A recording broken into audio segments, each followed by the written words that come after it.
We are now all back online, hopefully suitably refreshed after the lunch break. So we now turn to two contributions to today's conference, which focus on work that's been taking place in the Midlands, and more specifically the West Midlands, related to the HS2 project. I will not delay, since we've trespassed a little into Mary's time. So let me immediately introduce to you Mary Ruddy from WSP, who will explain her role and talk to you about archaeology for HS2 in the Midlands, Park Street in Digbeth. Over to you, Mary.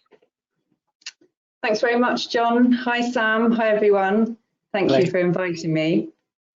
Right, so I spoke last year, and many of you will remember me from then. And last year, I spoke about the whole of HS2 area north and the archaeology, and I just sort of did a quick overview of each of the key sites within the county. So this year, what I thought I'd do was focus in on Digbeth. And I know you've heard a bit of about Curzon Street Station, and many of you will be very familiar with that site from Chris this morning. So I've selected just one or two sites, and then I'm really going to focus in on Park Street Burial Ground, which I did touch on last year as well. And just to flag up at this point, because it's a burial ground, there will be some images of skeletal remains. So please look after yourselves, and if you're not up for looking at those images, you can step out, take a break, whatever you like. I'm really pleased to be joined by Don Walker, the principal human osteologist who worked at Park Street and was there throughout the excavation and looked at all the archaeological remains, and he will be giving you the expert opinion on all those. So at the moment, you're looking at a cartoon image of the northern part of the HS2 route. So this is phase one that goes from Euston to Birmingham, and it's split into three sections: south, central and north. And we're focusing on the north area here, and it's the entire route over nearly 300 kilometres, and this is an 80-kilometre stretch that goes through parts of Warwickshire, Solihull, Birmingham and Staffordshire, and it's got this spur of the route into Birmingham. And for this current phase of works, we've been looking at the heritage and ecology. It's preparing the route corridor for construction. It's the enabling works. And it's obviously a huge scale project with a highly coordinated series of works and specialisms, and a huge number of archaeological contractors. So I've just shown some of the logos of those organisations that have been working on the job, so you can see. So next slide, please, Sam. Thank you.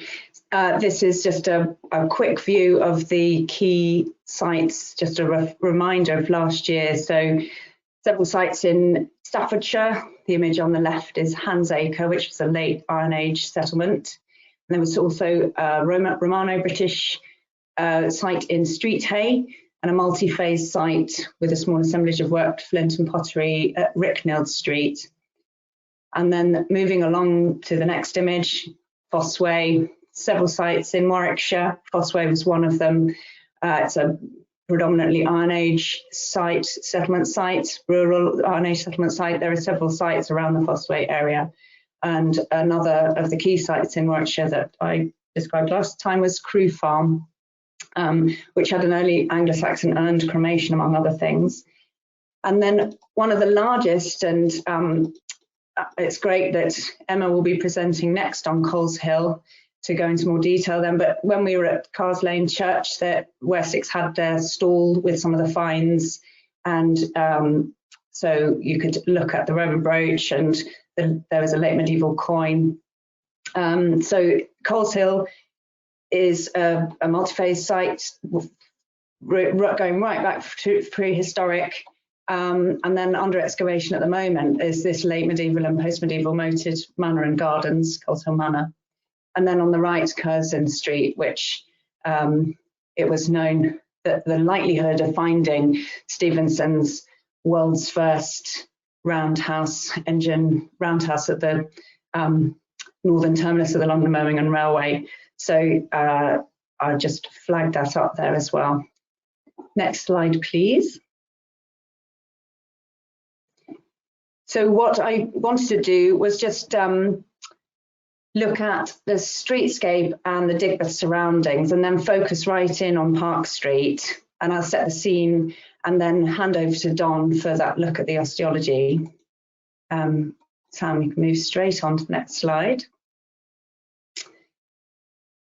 Here is an image of a self-guided walk, a leaflet that was produced by Molar Headland Archaeology, working on the site on while they were working at Park Street. And there's a link there which we can pop in the chat as well to where you can download this leaflet. Next slide, please. And so unfortunately that is not the image I wanted. It was the leaflet itself. So if we just, oh yeah, you got it. It was underneath a panel. Thank you. So what I wanted just to pick out here, this is the self-guided walk.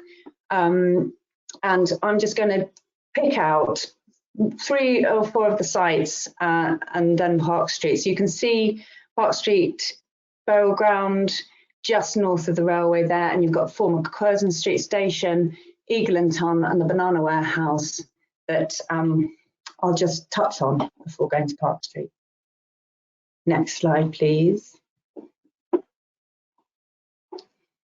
So this is the old Curzon Street station. As I said, it's the northern terminus for the London and Birmingham Railway and the Grand Junction Railway. So Brunel's Railway terminus right next to it. The principal building, still standing, was the company's offices and boards room, and sister to the Euston Arch, no longer there, somewhere under platform 18, I think, and bits of it found in the Prescott Channel during the Olympics work.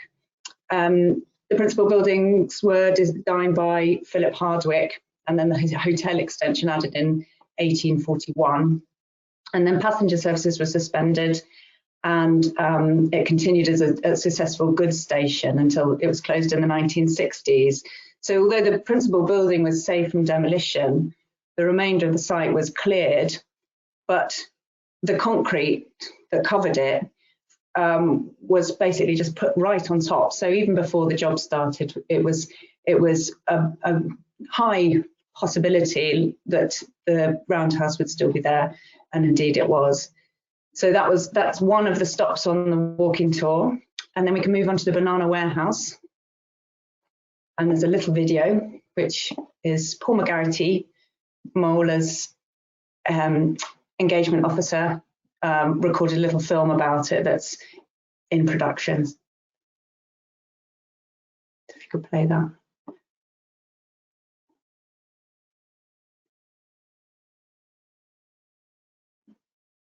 Is the sound not working? The sound's not working. It will it will be challenging to play a video that's embedded, but no problem. We might have to come back with that one. No problem. It's you get the sense of it. This is a red brick canal side warehouse built in 1850 and rumoured to be a banana warehouse, and interesting as it tells us about mass imports of bananas and these exotic types of produce that came to the UK at the start of the 19th century. And special ships were designed, and the boats were all fitted with special cooling systems and reached UK ports and were distributed all over. Next slide, please. Oh. I could have played it from my end, I guess. That was just a thought. If we move on to the Eagleton, so the next slide. So this was constructed, this is a pub also demolished right by what will be the new Curzon Street station for HS2. It was built in 1900 and designed by James and Lister Lee, who were prominent 10th century architects in Birmingham. And they designed other pubs in the area like the Woodman and the Anchor. The tun is an Old English word for a barrel of keg to store wine or beer.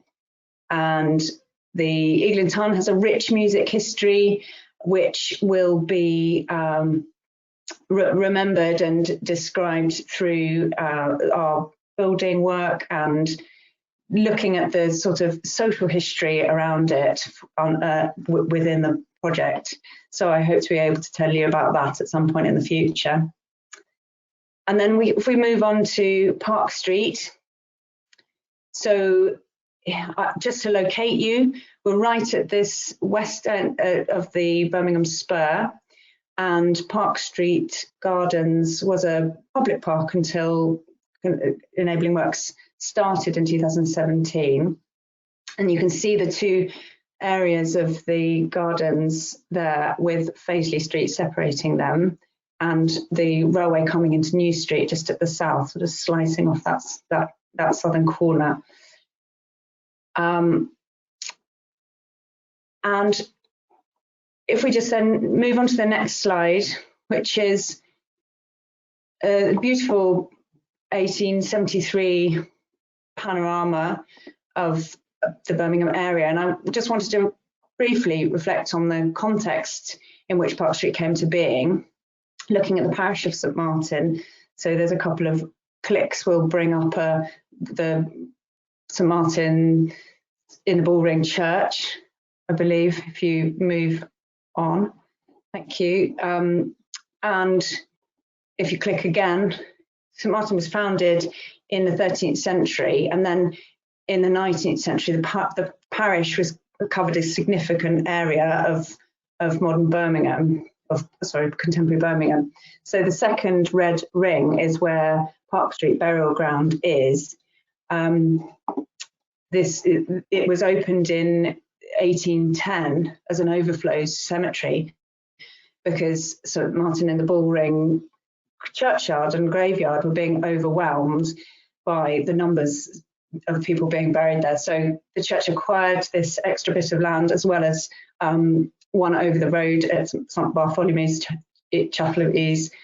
And the parish then shrank with the establishment of these other churches that are pictured there. So that's St Philip's in 1731, St George's in 1812. And if we move on to the next slide. So Birmingham was looking at the incoming population and population growth, which was a trend that was happening across the whole of Europe at the time. Birmingham was attracting a strong non-conformist population because it was unincorporated. So there were Quakers, and if you click a few times, Sam will get those images. There were Quakers, Calvinists, Baptists, Methodists, Congregationalists in the late 18th and early 19th centuries. And in the population was growing from about 5,000 to 7,000 people in 1700 to nearly 150,000 in the 1840s. So people were being drawn into these urban centres, and there was shocking levels of poverty as a result. And the religious and political interrelate, and the nonconformists weren't allowed to hold public office. And this gave rise to the nonconformist conscience, and Birmingham became known for its radical politics and activism. So I've just shown three of those, some of the key figures. So Thomas Atwood, the Birmingham Political Union, the Days of May, central to the Great Reform Act, and then the ideas of George Dawson and the civic gospel, which sort of paved the way for the political machine of Joe Chamberlain. And so Park Street came as a burial ground, developed and came into being as a response to all these pressures on urban space, and St Martin the church not being able to support the numbers. And then it closed in the 1890s and became a park. So if we move on.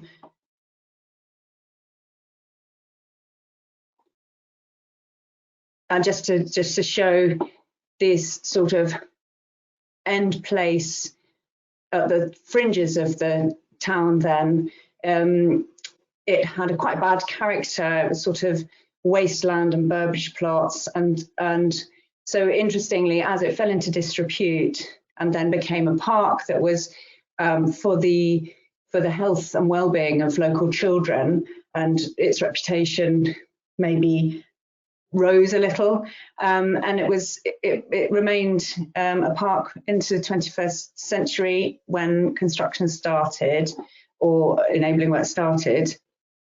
So one quote on a click, the burial ground is now a standing disgrace to the town.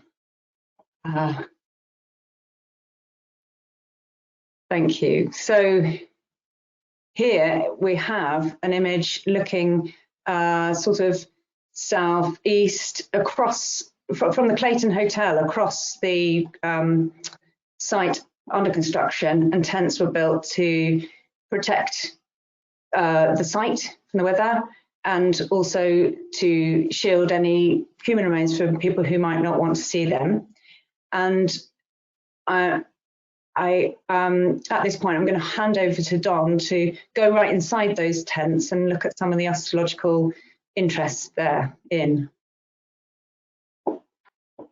Thank you very much, Mary. Hello, everyone. And just to echo what Mary said, this is the section where there are going to be some images of skeletal remains. So please take a break if you don't want to view those.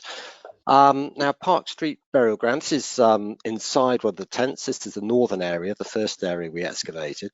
It's not the first time we had been on the site, though. We did a small evaluation back at the end of 2017, where we opened up 6 trenches, which were very, very helpful because it gave us an idea of what the ground conditions were like, where the burials started and how deep they went, and also gave us an idea about the preservation of the skeletal material, as well as coffin wood and coffin furniture in different parts of the site.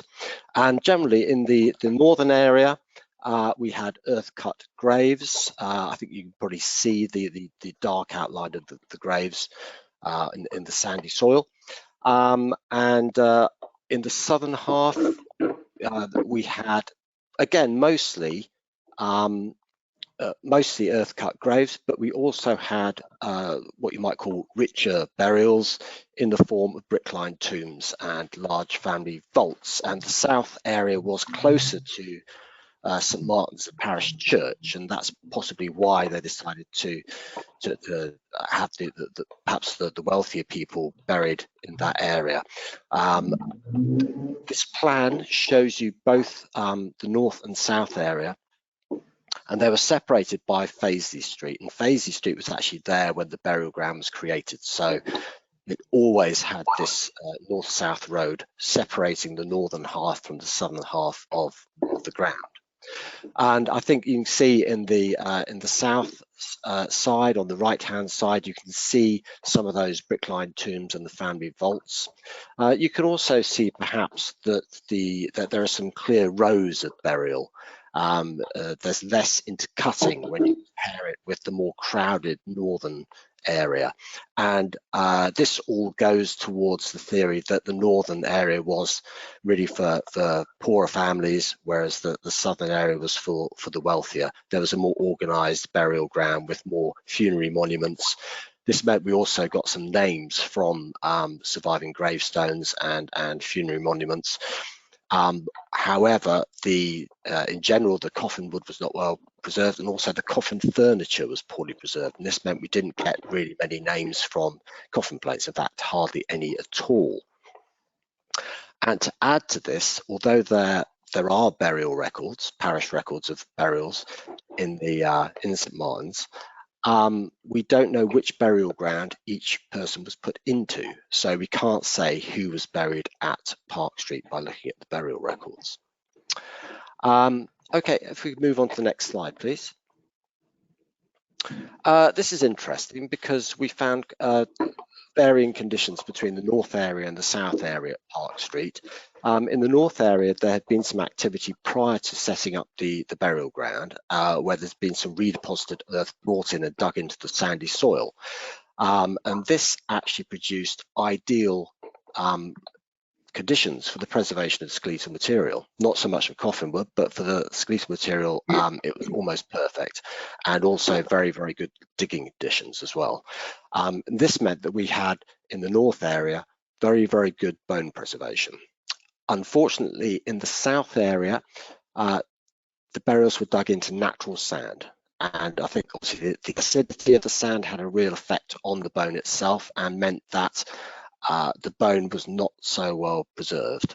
And this means that any further work we do will have to take account of the differential preservation between the north and south sides, because actually, in theory, we have a really nice comparison between the poorer north area and the wealthier south area, in which we can make we can look at differences in disease and demography to see what kind of differences we have between the use of the burial ground. And this means we have to look at things such as true prevalence, where we study disease by each bone rather than by each individual, because if you just do it by each individual and the individual is not very well preserved, you're going to miss evidence of pathology probably in the individual that hasn't got good bone preservation. And because the bone preservation was poor in the southern area, the skeletal completeness was also very poor. In green at the bottom there, you have the south area. There's a wide range of completeness of the skeletons, and contrast that with the north area in blue, where you have almost 40% of skeletons which were at least 95% complete. Moving on to the next slide, please.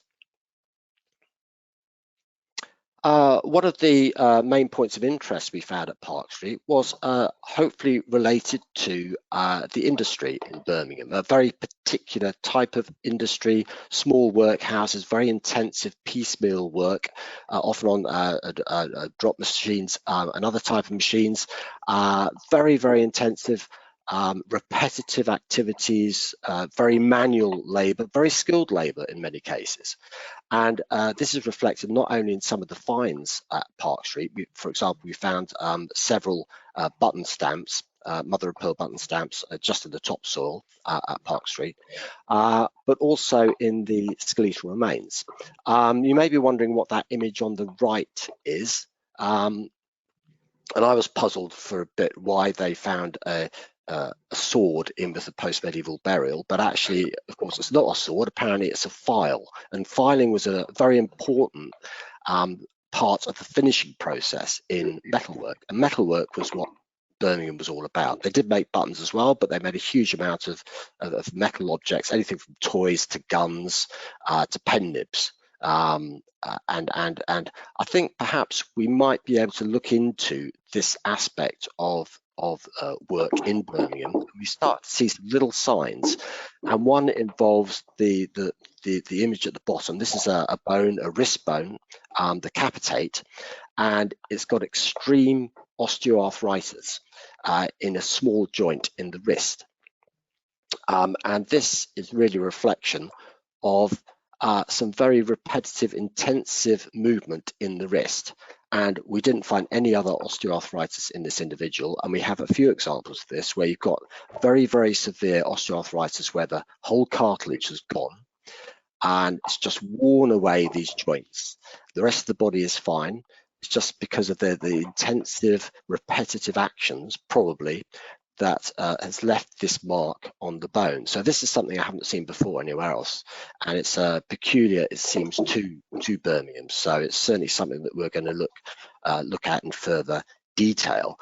Of course, if you get pain in the wrist, if you're carrying out a particular occupation over and over again, maybe thousands, tens of thousands times a day, then you'll start to feel some pain as you wear away your cartilage, and then the bone meets the bone and the bone has nerve endings, and this will increase the level of pain. However, do you stop work? Well, it depends. If you have a family to feed, perhaps you have no choice and you have to carry on working, making this lesion worse and worse.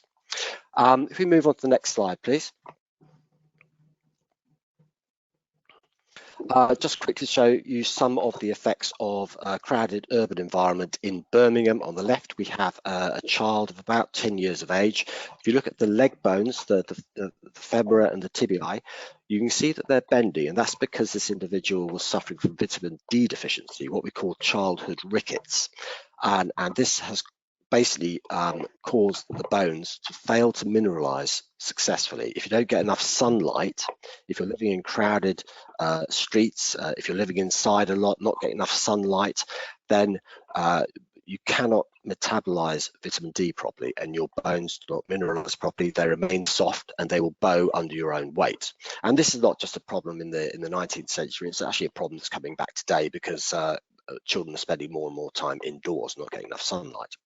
And at the top right there, you can see an example of adult osteomalacia. It's not very clear, but there's a little crack there at the base of what we call the scapula, to the acromial section of the scapula. That's the bit that you feel when you pat yourself on the shoulder. And that is also a sign of vitamin D deficiency, little micro fractures that don't heal properly. And the image at the bottom there is actually a rib. It's the visceral or pleural surface of a rib with new bone growth on it, reflecting inflammation in the pleura. This is something you might expect to see more in industrial urban centres where there's pollution. So they've had a lot of steam engines going in Birmingham that might cause lower respiratory disease. Also, this type of lesion can be caused by infectious disease, urban infectious diseases such as tuberculosis. Next slide, please.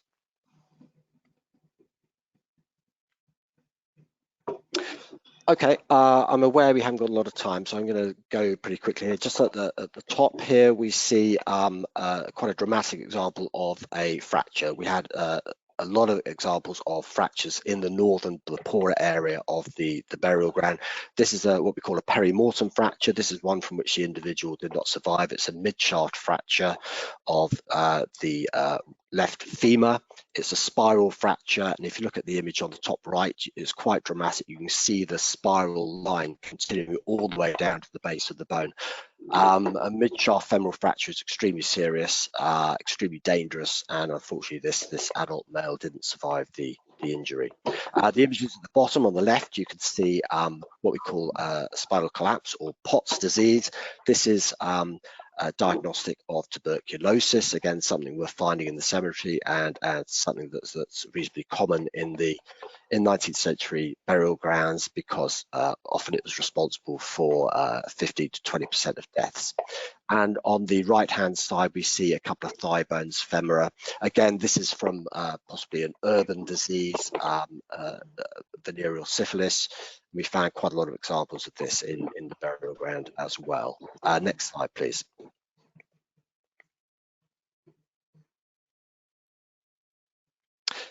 Just quickly to mention, we unexpectedly found 42 examples of anatomical dissections in the northern half of the burial ground, including things such as this skull at the top left, where we have a bisection of the skull, something that was illustrated by Leonardo da Vinci. So it's something that's a very traditional way of investigating the skull and of teaching students how to learn anatomy. We suspect these examples are coming from the Birmingham Medical School, set up by William Sands Cox. He was a local who went to London to study, but he disapproved of what he called the unchristian methods of the London medical schools, and decided to come back to Birmingham and set up his own. So we suspect that these individuals who were dissected were coming from the medical school after they had been dissected and then put back together again, placed in a coffin and brought for burial. Whether those people who were carrying out the burial knew that they had been dissected or not, we don't know. It's very unusual to find examples of dissection in parish burial grounds. Often you see them in hospital burial grounds, but not so much in parish burial grounds. So again, this is really a fascinating area of study. When we get to have a full look at the bone, we can record all the lesions, all the cuts, all the dissections that were carried out, and look into how they were carrying out medical teaching in the 19th century in Birmingham. We also have some very unusual examples. You can probably see them on the right hand side.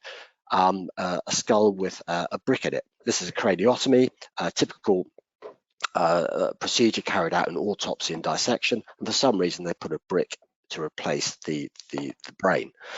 Whether this was to stop the head rolling around in the coffin, we don't know, but we found other things in the skull, such as lumps of coal. We even had a marmalade jar and even a wine glass. So it's very odd. Whether these are medical students who are messing around, we don't know. Next slide, please. And just very quickly, these are some of the finds from site. Obviously, traditionally, Christian burial grounds, you don't expect to find burial goods, but we find some personal adornments, some nice examples of necklaces, some beads that possibly come from the Catholic burial. We find patterned fabrics. In the center, we have the terminal of a long scarf that was wrapped around an infant burial, so very, very emotive. We also have shoes, and we have dinner plates, which is another interesting area of study. This might go back to a folklore practice from the past, but I won't go into that now. Next slide, please.